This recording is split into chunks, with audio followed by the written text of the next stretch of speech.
Hello दोस्तों। आज हम बात करेंगे कि फाइनेंशियल फ्री होकर कैसे हम जिंदगी की इस रेट रेस से बाहर निकल सकते हैं। आमतौर पर इससे बाहर निकलना आसान नहीं होता है। फाइनेंशियल फ्री बनने के रास्ते में कई मुश्किलों का सामना करना पड़ता है। 5 ऐसे मेन कारण हैं जिसकी वजह से लोग फाइनेंशियल फ्री नहीं बन पाते। नंबर 1 है डर।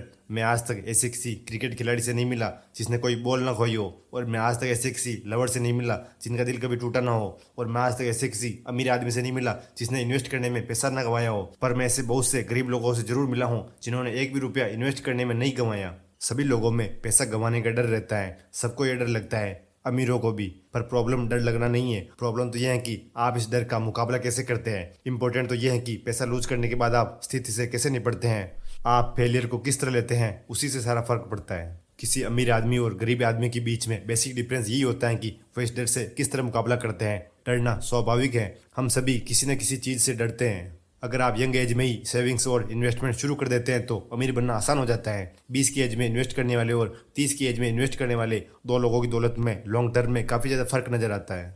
कई लोग यहाँ जीत नहीं पाते क्योंकि पैसा कमाने की खुशी से ज़्यादा पैसा गंवाने का डर कहीं ज़्यादा होता है। हर इंसान स्वर्ग तो जाना चाहता है पर मरना कोई नहीं चाहता। Number 2, disappointment. अगर मेरे इन्वेस्ट करने के बाद मार्केट क्रैश हो गया तो क्या होगा, सब चीज़ें मेरे प्लान के हिसाब से नहीं होती हैं तो क्या होगा। और हमारे फ्रेंड्स और रिलेटिव भी हमें अक्सर डिमोटिवेट करते हैं। वो अक्सर कहते हैं कि तुम्हें ऐसा कब से लगने लगा कि तुम ये कर सकते हो। अगर ये विचार इतना ही यूनिक और पावरफुल होता तो इसे अभी तक किसी दूसरे ने क्यों नहीं किया। ये कभी कारगर नहीं होगा, तुम्हें मालूम ही नहीं तुम कैसी बात कर रहे हो। शंका के ये तीर इतने तीखे होते हैं कि हम काम शुरू ही नहीं कर पाते, हम अपने कंफर्ट जोन से बाहर निकल ही नहीं पाते, और तब तक अपॉर्चुनिटी हमारे हाथ से निकल जाती है। इन्वेस्ट करने के लिए अक्सर भारी साहस की जरूरत होती है। हर इंटेलिजेंट इन्वेस्टर जानता है कि सबसे वर्स्ट डे एक्चुअल में इन्वेस्ट करने के लिए सबसे शानदार होते हैं। जब बाकी सभी लोग डर रहे होते हैं तो ये ट्रिगर दबा देते हैं और इन्हें रिवॉर्ड मिल जाता है। एक बार अमेरिका के वाशिंगटन में जेम्स और थॉमस नाम के दो दोस्त रहते थे। जेम्स इन्वेस्टर था और रियल एस्टेट की भी उसे अच्छी समझ थी, पर थॉमस जॉब करता था। तो एक बार थॉमस अपने दोस्त जेम्स के घर उससे मिलने गया। वहां पर वह अपने दोस्त के बंगले और उसकी लग्जरी लाइफ देख के हैरान रह गया। तो उसने अपने दोस्त जेम्स से कहा कि मुझे भी तुम्हारी तरह इन्वेस्टर बनना है, मुझे भी अपने पैसे इन्वेस्ट करने हैं। तो जेम्स ने थॉमस को रियल एस्टेट में इन्वेस्ट करने के लिए सजेस्ट किया। फिर वो दोनों प्रॉपर्टी देखने के लिए निकल पड़े। काफ़ी जगह ढूंढने के बाद उन्हें एक घर पसंद आया जहाँ पर जेम्स के हिसाब से शानदार इन्वेस्टमेंट था। थॉमस के हाँ कहने के बाद एजेंट को बुलाकर डील पक्की कर ली। 2 बेडरूम और शानदार बालकनी व्यू वाले उस मकान की कीमत 15 लाख रुपए थी, जबकि ऐसे मकान 18 लाख रुपए में बिक रहे थे। थॉमस को अच्छा मकान मिल गया और उसने वो मकान खरीद लिया। 1 महीने बाद थॉमस ने जेम्स को फ़ोन किया और बताया कि वह मकान उसको नहीं खरीदना है। जब जेम्स ने रीजन पूछा तो उसने बताया कि उसकी बिल्डिंग के सामने वाले फ्लैट में रहने वाले आदमी ने बताया कि वो डील अच्छी नहीं है, तुम उसको और कम में खरीद सकते थे। तब जेम्स ने पूछा कि क्या वो आदमी इन्वेस्टर हैं, तो उसने कहा कि नहीं, वो तो एक कैब ड्राइवर है। इसके बाद डील कैंसिल हो गई।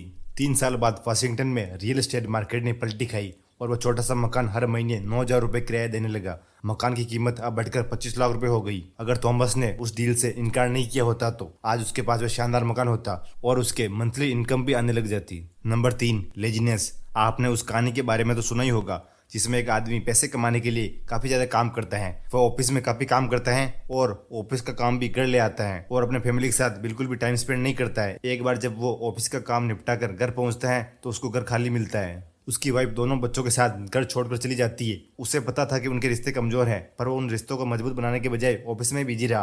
अपनी फैमिली को खोने के बाद वह निराश हो जाता है और सही ढंग से काम नहीं कर पाता है, जिससे उसको जॉब से भी निकाल दिया जाता है। हम देखते हैं कि कुछ लोग इतने ज़्यादा बिजी हैं कि उन्हें अपनी धन दौलत की भी परवाह नहीं है। कई लोग ऐसे भी होते हैं जिनको अपनी खुद की हेल्थ की भी परवाह नहीं है। दोनों के पीछे एक ही रीजन है, वो बिजी है, और बिजी रहना भी चाहते हैं क्योंकि वे उस चीज़ से बचना चाहते हैं जिसका वो सामना नहीं करना चाहते। It's very common habit of laziness. कभी भी ऐसी चीज़ से खुद को बचते देखो तो ये देखो कि मुझे ये क्यों करना चाहिए, इसमें मेरा कितना फ़ायदा है। थोड़े खुद के लिए लालची बने, ये लेजीनेस को बीट करने का बेस्ट ट्रीटमेंट है। एलिनोर रूजवेल्ट ने कहा था, वही करे जो दिल में सही महसूस हो। आपकी आलोचना तो वैसे भी होगी। कोई काम आप करते हो तो आप बुरे हैं, और कोई काम आप नहीं करते हो तो भी आप बुरे हैं। Number 4, bad habits. हमारी ज़िंदगी पर हमारे एजुकेशन से ज़्यादा असर हमारी आदतों का है। पुअर मेंटेलिटी वाले लोग पहले अपने बिल पे करते हैं और खुद के लिए सबसे लास्ट में पैसा रखते हैं, यानी कि सेविंग्स करते हैं, और वह भी तब जब उनके पास महीने के एंड तक कुछ बचे। जनरली कुछ बचता ही नहीं है। और इसके अपोजिट रिच मेंटेलिटी वाले लोग पहले खुद को पे करते हैं और बाद में अपने दूसरे बिल पे करते हैं। इसका मतलब ये नहीं कि आपको टाइम टू टाइम बिल नहीं चुकाने हैं। इनके पास पर्याप्त पैसे न होने पर भी ये खुद को पहले पैसे देते हैं, जिससे ये उस पैसे से अपने एसेट्स वाले कॉलम को बड़ा कर सके। ये अपने एसेट्स वाले कॉलम पर ही अपनी सारी इनकम खर्च करना चाहते हैं। अगर आप अपने उधार मांगने वाले को पैसे नहीं देते हो तो वो आप पर चीखेंगे, चिल्लाएंगे। और अगर आप अपने उधार मांगने वाले को पैसे दे देते हो और अगर आप पहले खुद को पैसे नहीं देते हो तो आप पर कौन चीखेगा, चिल्लाएगा। इससे होगा ये कि उनके प्रेशर से आप इनकम के दूसरे सोर्स ढूंढने के लिए मजबूर हो जाएंगे। अगर आप खुद को सबसे लास्ट में पैसे देते हो जैसे हर आम आदमी देता है तो आपकी जिंदगी भी उसी आम आदमी की तरह सामान्य सी कटेगी।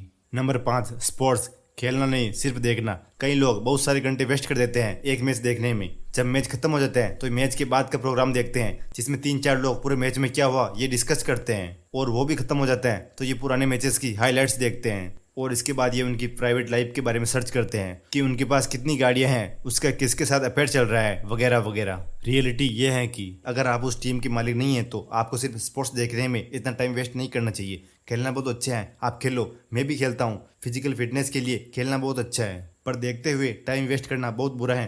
कोई भी टीम ट्रॉफी जीते उससे आपकी लाइफ में कोई फर्क नहीं पड़ने वाला। 2 दिन बाद सब भूल जाते हैं, इसीलिए आप इन सब चीज़ों में अपना टाइम वेस्ट ना करें। आज की वीडियो में बस इतना ही। उम्मीद है आपको वीडियो पसंद आई होगी। वीडियो को लाइक करें, चैनल को सब्सक्राइब करें। Thanks for watching.